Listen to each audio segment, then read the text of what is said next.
Então, eu dei esse título porque trabalhamos realmente com um mar de palavras, né? E então eu vou tecer algumas considerações iniciais sobre a questão do pensamento japonês, mas principalmente ligada à questão das palavras e da língua japonesa em si, né? Essa pesquisa, na verdade, ainda é uma continuidade do Núcleo de Estudos de Tradução em Meide, que vai ser apresentado, acho que amanhã, né, pelo Luiz e pelo Rodrigo, mas essa aqui é uma pesquisa mais ou menos particular, né, dentro daquele grupo. Então, eu estou em 2 grupos, na verdade, acho que estou em muito mais, mas enfim, né, a gente vai trabalhando na medida do possível. Essa questão está sendo observada a partir dessas 3 referências bibliográficas, né? Nós trabalhamos por algum tempo com esse livro, Gai Setsu Nihon Shoushi, né? Mas vendo principalmente a questão dos tempos mais modernos, pós-Meiji, né? Porque é uma visão geral mesmo do pensamento japonês. Mas o Satoru Hirou, na sua introdução, ele faz várias considerações a respeito da língua japonesa, né? E assim como Yanabo Akira, que sempre trabalhou com a questão do pensamento japonês no aspecto da tradução, e aqui também é uma continuidade de vários trabalhos que ele fez, pensando apenas no aspecto do vocábulo ou das palavras, e neste livro ele já entra um pouco mais na questão da sintaxe japonesa, né? Então, eu e o Gabriel trabalhamos um pouco nesse aspecto e publicamos na Revista de Letras um artigo falando um pouco dessas questões relativas à tradução da modernidade japonesa. Então, não vou falar a respeito aqui, mas eu vou fazer só um apanhado geral.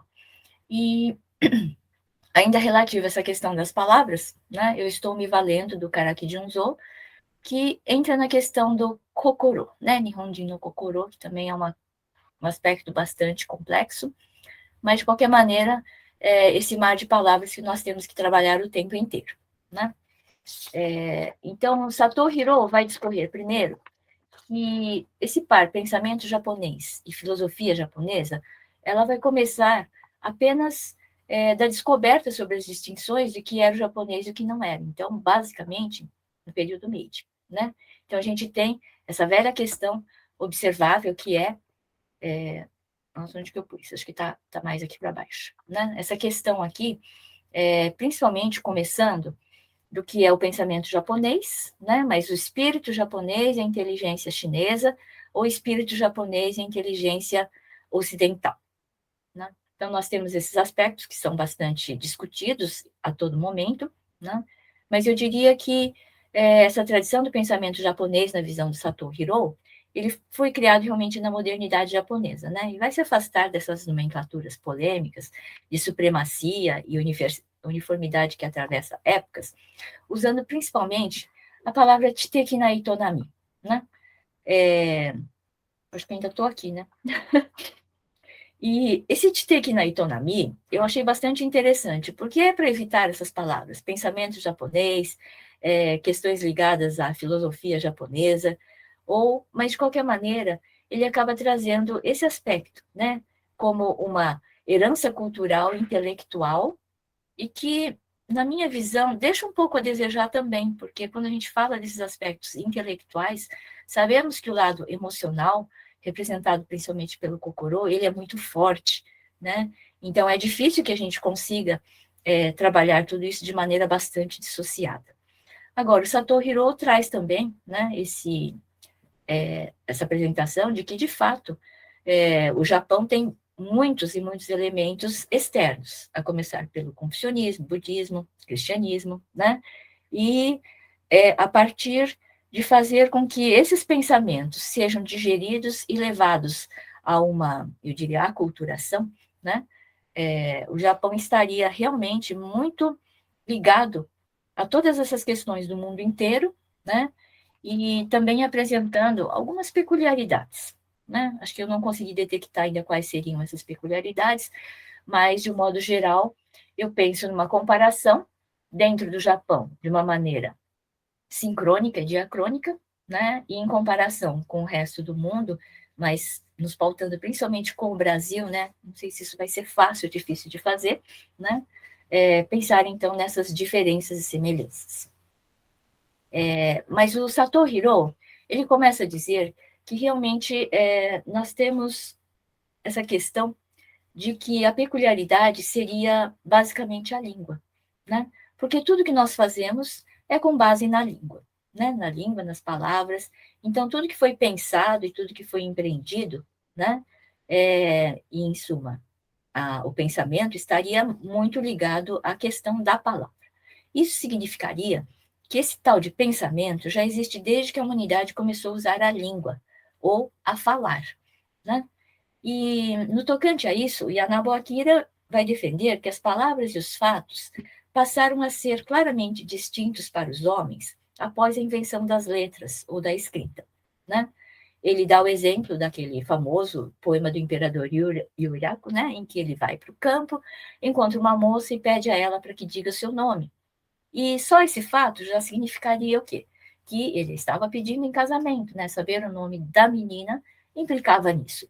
Então, essas questões que são fato, né, o fenômeno que está sendo observado, e a questão principalmente de nominar, né? Então, colocar isso verbalmente, ela é uma questão muito forte e importante, né? E aqui, então, ele dá um exemplo desse poema do Yamanoue no Kura, né? Está aqui, é o número 1521, em que nós temos aqui, Kazakumo wa futatsu no kishi ni kayoedo mo, waga tozuma no kotozo kayoanu, né? Então, basicamente, explicando o poema, seria o quê? Que o vento, né, e as nuvens, ela poderia passar, né, atravessar as margens de um rio, por exemplo, né? Mas a fala da minha esposa, que estaria longe de mim, ela não conseguiria me atingir, né? Então, nós vemos aqui nessa questão do kotô, né? Porque aqui ele está pensando na questão do kotô, coisa, e kotô, palavra.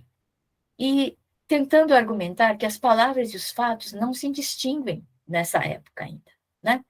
E justamente nessa contraposição entre o que é chamado de Yamato Kotoba, que seria anterior ao contato com a China e a língua chinesa, inclusive com os textos chineses, né? O Kotoba era também um fato, uma realidade para as pessoas antigas.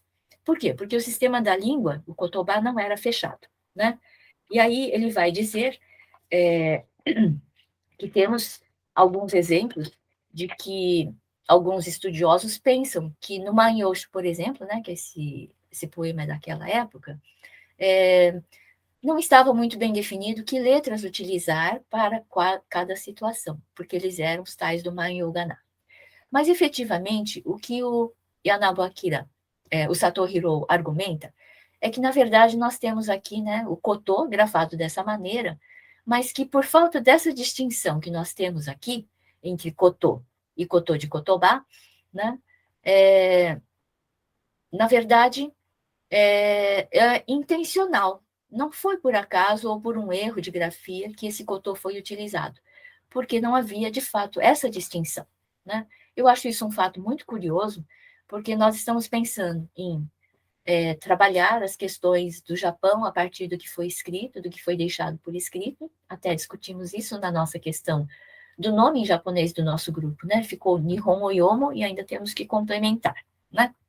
Mas, de qualquer maneira, o marco seria realmente essa questão da escrita, né? Então, o Japão, todos sabem que era iletrado, né? Era ágrafo, e que vai introduzir essa parte de escrita somente muito tempo depois. Então, quando a gente tem, por exemplo, aquelas manifestações daqueles grandes túmulos, né, os Kofun, eles nos dizem muitas coisas, mas não há nada ali escrito explicando o que era, como era e por que era, né? Então, são deduções feitas pelos arqueólogos, pelos historiógrafos, e assim nós vamos descobrindo algumas coisas. Mas houve um momento muito grande de silêncio, né, esse Tinmoku, e que depois, de repente, nós temos uma grande quantidade de explanações e registros escritos. E se pensarmos que esse período antigo seria até o século XI, né? E que talvez os japoneses já tentassem se comunicar oralmente desde Jomon, isso seria 12 mil anos atrás. Mas a escrita é um fenômeno que acontece só 11 mil anos atrás. E pensando bem, então, né, quando pensamos na época de Kodai, que seria Manyoshu, ou nesse período Nara, em que tudo começa, nós teríamos apenas a tradição de 1000 anos de escrita, o que efetivamente não é tão antigo, né? Então, nós temos esse exemplo aqui que eu mostro para vocês. Ai, desculpa, gente. Que o próprio Satoru Hirou traz para a nossa reflexão de que na época existia um tipo de acordo de suzerania e vassalagem, né? Então a Ásia era dominada pela China e eles tinham esse tal de Sakufu Taisei, né? Alguns chamam de vassalagem, eu digo que seria um sistema de tributos, né? E esse sistema de tributos só foi possível de ser instituído porque foram sendo incluídos os pequenos povoados, ou que a gente chama de pequenos reinos aqui, Shoutenka, nessa esfera de uma cultura letrada, mas a partir do ideograma. Então, a dominação foi se dando também pela língua escrita. Acho que todo mundo já ouviu falar do Pinyin, né? Que era esse sinete que foi encontrado lá numa província, que também se discute, mas por que foi encontrado ali? Mas isso eu não vou entrar na questão, né? Mas existia o quê? Todas as vezes que algo, né, algum objeto era dado como tributo para o imperador chinês, ele era acompanhado de um tal de kokusho. Eu não consegui traduzir isso ainda, né? Mas ele era para ser carimbado. E anteriormente a isso, nós sabemos da existência desse tal do kinyin, né? Que estava grafado como está aqui, ó, Kanwa no Wanoda no Kokuo, né? Então ele é do ano 57 cristão, oferecido pelo imperador Kōbutei dessa era Gokan, né? Seria o ano 25 a 220, então uma época bastante incipiente. E todos esses registros estão em documentos chineses. O Gokansho, que é escrito assim, talvez na grafia do chinês aqui no Brasil, né, a transliteração que eles fazem, e do Sangokushi. E no Sangokushi nós temos aquele relato famoso, né, de que a Himiko, aquela xamã, a imperatriz japonesa desse povoado, desse país que se chamava Yamatai Koku, né, ela recebeu esse título aqui de Xing Wao, né, além de, obviamente, vários espelhos de bronze e outros objetos desse imperador de Gi. E Gi é só uma dos três reinos, né? A gente tem Go e tinha, nossa, esqueci o outro nome, né? Mas então nós temos aqui nesse famoso Gishi Wajinden, cujo nome verdadeiro é Toiden Wajinjo, né? Esses relatos. Mas tudo isso para mostrar que efetivamente o Japão vai se inserindo dentro desse sistema subalterno, né? Subalternidade à China, e é por isso que ele consegue também se desenvolver. Então, essa dominação chinesa, ela vai acontecer, e como todos já devem ter visto pela história do Japão e pelos poucos escritos que nós temos, creio que seja do conhecimento de todos, né? Nós temos, obviamente, essa questão dessa dominação pela escrita. Mas no caso do Japão, né? Aí o Karaki Junzo é que vai dizer, né, que o japonês tem uma sensibilidade bastante notável. Mas essa sensibilidade, que ele começa a tentar destrinchar em termos de kokoro, porque esse é o título, né, do trabalho dele, Nihonjin no Kokoro no Rekishi, ele vai dizer que seria, na verdade, pautável a partir dessa sensibilidade sazonal. Então, ele destrincha aqui vários aspectos do Kokoro, pensando em várias palavras ou acepções que usam isso e que se aproximariam da questão de Seishin, né? Eu fiquei pensando na apresentação da Ayumi, que ela usou Seishin talvez no sentido de mentalidade, né? Gostaria até de perguntar para ela. Mas são trazidos, obviamente, várias ideias, né? Para se tentar definir o que seria esse Kokoro, porque é uma ideia muito difícil de ser definida, e também poemas como o do Saigyo, né? Saigyo é do século XI, XII, mais ou menos, e em que ele também faz essas reflexões, né? Agora, algo que eu não escrevi aqui, né? E que está basicamente lá no nosso artigo, é que o estilo da língua japonesa na modernidade, ou após a modernidade, ela foi feita ou gerada por meio da tradução. É algo que poucas pessoas conhecem, né? Mas na língua japonesa não existia nem o sujeito, nem uma narração em terceira pessoa, vírgula, vocábulos finais e etc. Né? Eu acho que eu já estou extrapolando meu tempo, será? Né?